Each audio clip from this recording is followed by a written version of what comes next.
இயேசு நாமத்தினால உங்களை சந்திக்கிறதுல நான் மிகுந்த மகிழ்ச்சி அடைகிறேன். பாருங்க, கர்த்தருடைய வார்த்தைப்படியாய் சொல்கிறது. தானியேல் 12வது அதிகாரம் 4வது வசனம்.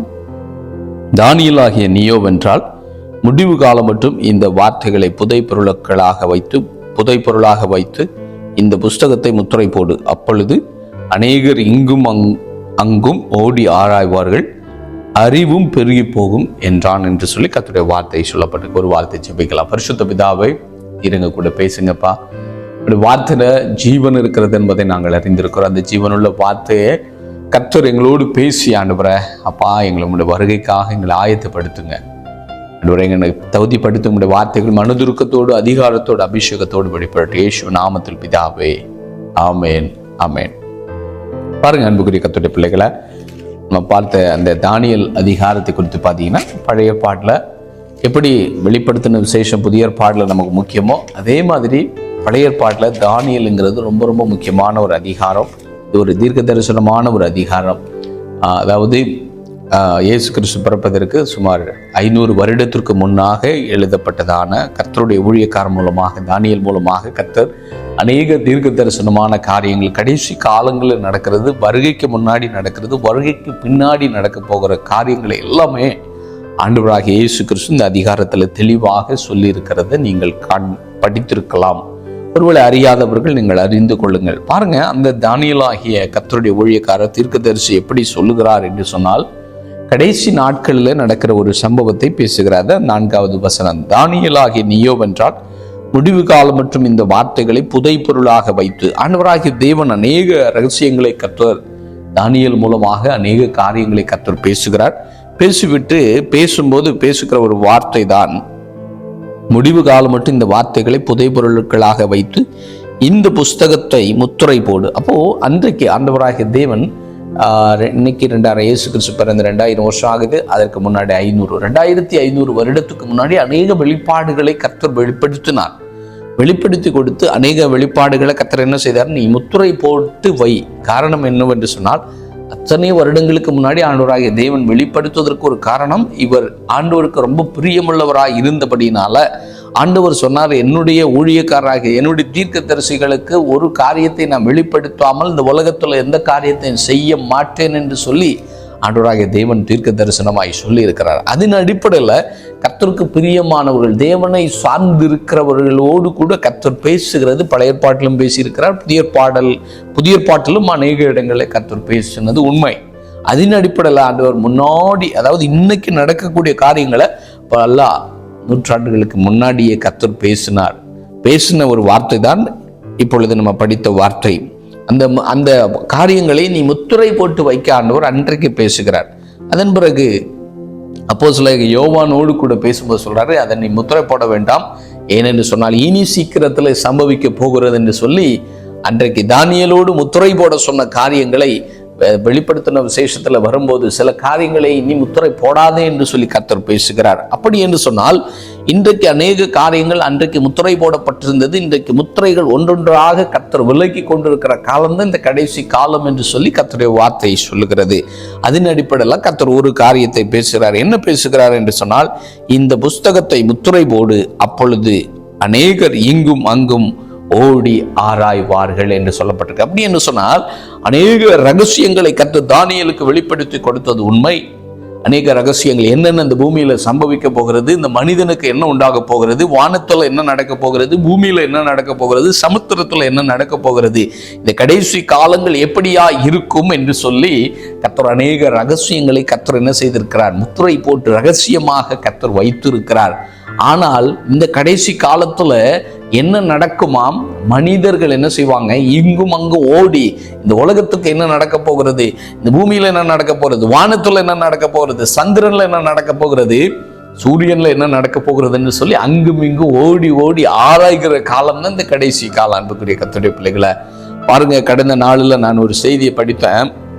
அமெரிக்கா தேசத்துல அவங்களுக்கு தெரியும், ஸ்பேஸ் எக்ஸ்ங்கிறதான நிறுவனத்துடைய தலைவர் எலன் மாஸ்க் அவர்கள் ஒரு காரியத்தை வெளிப்படுத்தி இருந்தாங்க. என்ன வெளிப்படுத்தி இருக்கிறாங்க அப்படின்னு சொன்னா, என்ன ஒரு காரியத்தை சொல்லியிருக்காங்கன்னா, இனி வருகிறதான 10 வருடத்துக்குள்ளதாக மூன் நிலாவுல என்ன செய்ய போறேன், மனிதனை நான் வாழ வைக்கும்படிக்கான காரியங்களை ஆல்ரெடி திட்டம் போட்டுட்டு இருக்கிறேன். வித்தின் 10 வருஷத்துக்குள்ள நான் என்ன செய்ய போறேன், நிலாவுல மனிதனை நான் வாழ வைக்க போகிறேன் என்று சொல்லி அவர் ஒரு பெரிய ஒரு காரியத்தை சொன்னார். அப்போ அப்படி என்று சொன்னால் வித்தின் 10 இயர்ஸ்ல என்னுடைய ரிசர்ச் ஆராய்ச்சி பயங்கரமாக போய்கொண்டிருக்கிறது. அந்த ஸ்பேஸ் எக்ஸ் நிறுவனம் எல்லாம் பலவிதமான காரியங்களை செய்து கொண்டிருக்கிறோம். எதற்காக அப்படின்னா, இந்த பூமியில மனிதர்களுக்கு வாழ்வதற்கு பூமி தகுதியற்றதாய் மாறிக்கொண்டிருக்கிறது. பூமியில பலவிதமான நிலநடுக்கங்களும் பூமியில பலவிதமான மாற்றங்களும் இயற்கை மாற்றங்கள் உண்டாகி கொண்டிருக்கிறது. பூமியில வெப்பமயமாக்கப்பட்டு கொண்டிருக்கிறது. இப்படியே போய்கொண்டிருந்தால் பல வருடங்களுக்கு பின்னாடி இந்த பூமி அழிந்து போவதற்கு வாய்ப்புண்டு. அதனால மனிதனை நான் என்ன செய்ய வேண்டும், இந்த பூமியில வாழ்வதற்கு தகுதியற்றதாய் பூமி மாறப்போகிறது. அதனால நான் என்ன செய்ய போறேன், மனிதனை வாழ வைப்பதற்காக நான் என்ன செய்ய போறேன், ஒரு ஆல்ரெடி மூணுல என்ன செஞ்சிருக்கிறாங்க, அந்த ஸ்பேஸ் அந்த மூணுடைய சர்ஃபேஸ்ல போயிட்டு ஆல்ரெடி லேண்ட் ஆகியிருக்கிறாங்க.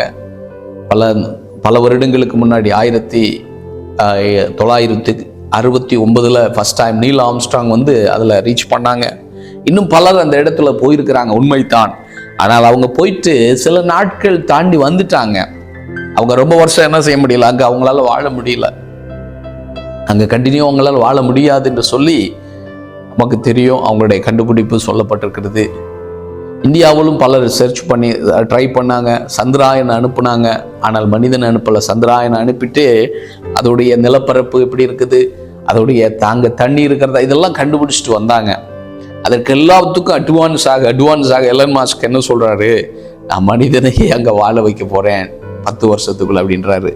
அன்புக்குரிய கர்த்தருடைய பிள்ளைகளை, இது எதை காண்பிக்கிறது அப்படின்னா, ஆண்டவருடைய வார்த்தை 100க்கு 100 மடங்கு உண்மைங்க. ஆண்டவர் சொன்னப்பட்ட தீர்க்க தரிசனம் எல்லாம் இன்னைக்கு நம்முடைய கண்களுக்கு முன்னாடி நிறைவேறி கொண்டிருக்கு. அப்படி என்று சொன்னால் மனிதன் இங்கும் அங்கும் ஓடி ஆராய்ந்து கொண்டிருக்கிறான். ஏனென்று சொன்னால் தேவனாகிய கர்த்தர் வானத்தையும் பூமியை படைத்து மனிதனுக்கு இந்த பூமியை கொடுத்தார் என்று சொல்லி கர்த்தருடைய வார்த்தை சொல்லி இருக்க, ஒரு மனிதன் சாதாரண ஆஃப்டரால் கொஞ்ச நாள் வாழ போற 90 அல்லனா 70 அல்லனா 80 மிஞ்சி போனா 100 வருடம் வாழ போகிற ஒரு மனிதன் என்ன செய்யறான், தேவன் சொன்னதுக்கு விரோதமாக, தேவன் சொன்ன எல்லா அந்த காரியங்களுக்கு விரோதமாக தன்னுடைய மனத்துல வைத்து தன்னுடைய பண மிகுதியினால அல்லனா தன்னுடைய ஆராய்ச்சி மிகுதியினால, கூட இருக்கிற ஜனங்களுடைய ஆராய்ச்சினால நான் என்ன செய்ய போறேன், நிலாவுல மனிதனை வைக்க போகிறேன் என்று சொல்லி அவங்க ஆராய்ந்து கொண்டிருக்கிறாங்க. இது 100க்கு 100% ஆண்டவர் சொன்ன தீர்க்க தரிசனங்க கண்களுக்கு முன்னாடி நிறைவேறி கொண்டிருக்கிறது. அது முடியுமா? நிச்சயமாகவே முடியாது. ஏனென்று சொன்னால் தேவன் சொல்லியிருக்கிறார். என்ன சொல்லியிருக்கிறாரு, மனிதனுக்காக தான் பூமியை கொடுக்கப்பட்டிருக்கிறது. எந்த ஒரு இதுலையும் போயிட்டு என்ன செய்ய முடியாது, மனிதனை குடியேற்றி அங்க சேஃபா வாழ வைக்க முடியும் என்கிறது ஒருவேளை மனிதனுடைய எண்ணமா இருக்கலாம். ஆனால் அது நிச்சயமாய் முடியாதுங்க. ஏனென்று சொன்னால் கடைசி காலத்தில் இப்படிப்பட்ட சம்பவங்கள் நடக்கும். முயற்சி பண்ணுவாங்க, ஒருவேளை சில நாட்கள் சில மாதங்கள் தங்க வைக்கலாம். ஆனாலும் தேவன் சொல்லப்பட்ட தீர்க்க தரிசனம், தேவன் சொன்ன வார்த்தை, மனிதனுக்கு தேவன் பூமியை மட்டும்தான் கொடுத்திருக்கிறார். அதனால என்ன செஞ்சிடாதீங்க, இப்படிப்பட்ட காரியங்கள் எல்லாம் எண்ணி ஐயோ அப்படிலாம் நினைச்சு நீங்க பிரமிப்படைய வேண்டாம். ஏனென்று சொன்னால் ஆண்டவராகி தேவன் சொன்னாரு, ஆராய்ச்சிகள் பெருகும். அது நம்முடைய கண்களுக்கு முன்னாடி நம்ம பார்த்து கொண்டிருக்கிறோம். இதிலிருந்து நாம் என்ன அறிந்து கொள்ள வேண்டியது காரியம் என்னவென்று சொன்னால், ஆராய்ச்சிகள் பெருகும்போது நீங்கள் அறிய வேண்டிய ஒரு காரியம் என்ன தெரியுமா, இயேசு சீக்கிரமாக வரப்போகிறார். ஆண்டவர் சொன்ன எல்லா தீர்க்க தரிசனங்கள் நிறைவேறி கொண்டிருக்கிறதுங்க. வானமும் பூமியும் ஆண்டவராகிய தேவனுடைய வருகைக்காக இன்னைக்கு காத்து கொண்டு இருக்கிறது. அதை அறிந்த பிள்ளைகளாக, ஆண்டவரை அறிந்த பிள்ளைகளை நீங்கள் இதெல்லாம் பார்க்கும்போது நாம் அறிந்து கொள்ள வேண்டிய ஒரு முக்கியமான செய்தி என்னன்னா, இயேசு சீக்கிரமாய் வரப்போகிறார். அவருடைய வருகைக்காக நான் ஆயத்தப்பட வேண்டும். அவர் சீக்கிரமாய் வரப்போகிறார் என்கிற எண்ணம் நாளுக்கு நாள் பெருக வேண்டும் என்று சொல்லித்தான் கர்த்தர் நம்மோடு இப்படிப்பட்டதான செய்திகள் மூலமா, இப்படிப்பட்ட காரியங்கள் மூலமாய் நமக்கு கற்றுக் கொடுக்கிறார் என்பதை நீங்களும் நானும் மறந்துடக்கூடாது. இயேசு சீக்கிரமாய் வரப்போகிறார். பரிசுத்த பிதாவே, நீர் எங்களுக்காக அப்பா எங்களோடு பேசின வார்த்தைகளுக்காய் நன்றி. கடைசி நாட்கள் ஆராய்ச்சிகள் பெருகும் என்று சொல்லியிருக்கீங்க.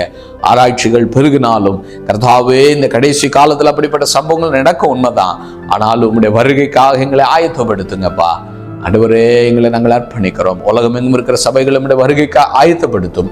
அறியாத ஜனங்களுமே அறிந்து வருகைக்கு ஆயத்தப்பட உதவி செய்யுங்க. இயேசுவின் நாமத்தில் பிதாவே, ஆமென், ஆமென்.